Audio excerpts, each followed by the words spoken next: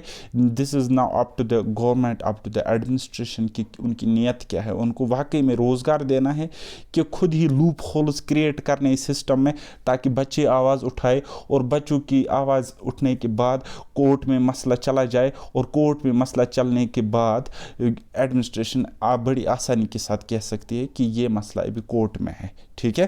تو باقی آپ سمجھ سکتے ہو آپ نے کیا کرنا ہے. باقی آپ اگر تیاری کرنا چاہتے ہو میرے ساتھ تو JK SSB کسی بھی ایگزام کے ریلیٹڈ اگر آپ کو ریزننگ پڑھنا ہو، میتھس پڑھنا ہو، سٹیٹسٹکس پڑھنا ہو یا کوانٹیٹیو ایپٹیٹیوڈ پڑھنا ہو، آپ کیا ایک کام کرو، ایک تو اس چینل کو سبسکرائب کرو، اور دوسرا آپ نے جانا ہے پلے لسٹس میں. جو بھی ٹاپک آپ کو تھوڑی سی بھی دقت کر رہا ہے اس ٹاپک کو آپ وہاں پہ دیکھو کہ آپ کو کتنا سمجھ آ رہا ہے، کتنا آپ مطلب پکڑ پا رہے ہو اس چیز کو، اور دین اس کے بعد کتنا آپ امپلیمنٹ کر پاتے ہو کویسچنس میں، ٹھیک ہے.